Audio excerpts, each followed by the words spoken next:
Assalamualaikum warahmatullahi wabarakatuh. Perkenalkan, nama saya Azhari Digri Sania Wulandari, mahasiswa UIN Sunan Ampel Surabaya, Prodi Tasawuf dan Psikoterapi. Pada kesempatan kali ini, saya akan mempresentasikan hasil wawancara saya mengenai tantangan teknologi di era modernitas pada Pondok Sunan Kalijogo, Surabaya. Kami mewawancarai dua narasumber. Yang pertama ada Nur Rohma sebagai sekretaris dari pondok pesantren, dan yang kedua ada Hawa sebagai santri di pondok pesantren. Alasan mengapa kami mengambil tema ini karena pada saat ini banyak orang tua yang melirik pondok pesantren sebagai tempat pendidikan karakter bagi anaknya. Nah, sedangkan pada era digital ini pesantren dituntut untuk bisa beradaptasi dengan teknologi. Ini menjadi tantangan baru bagi pondok pesantren sebab di lain sisi pondok pesantren juga harus tetap melestarikan nilai luhur dari pondok pesantren. Sehingga teknologi digital bisa masuk ke dalam pondok pesantren tanpa merusak nilai-nilai luhur dari pondok pesantren. Berikut adalah profil dari Pondok Pesantren Sunan Kalijogo, Surabaya. Pondok Pesantren Sunan Kalijogo terletak di Simokalangan, Surabaya, Kecamatan Sukomanunggal. Pondok Pesantren Sunan Kalijogo didirikan pada tanggal 31 Agustus 1989.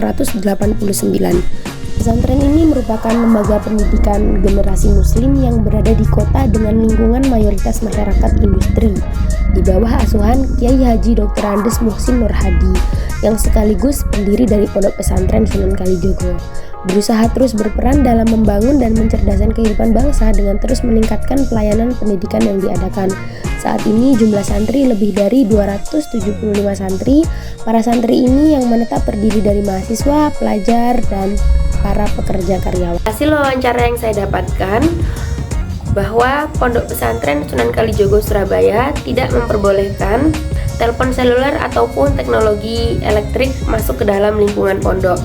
Alasannya, Abah Yai ingin para santrinya lebih fokus untuk belajar. Namun kebijakan itu hanya diperuntukkan untuk santri yang masih sekolah saja.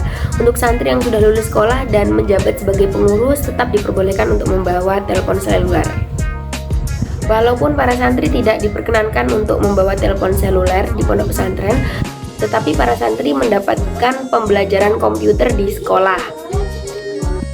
Namun sayangnya, keterbatasan komputer menjadikan tidak semua santri dapat mengakses dan mengoperasikan komputer. Keterbatasan waktu dalam pembelajaran juga menjadi alasan mengapa santri kurang paham terhadap pengoperasian komputer. Kesimpulannya, hasil dari wawancara saya di Pondok Pesantren Sunan Kalijogo, pondok pesantren kurang menerima masuknya teknologi, sehingga santri-santrinya juga kurang bisa untuk mengoperasikan komputer ataupun teknologi digital lainnya. Mungkin cukup sekian yang dapat saya jelaskan. Kurang lebihnya saya mohon maaf. Wassalamualaikum warahmatullahi wabarakatuh.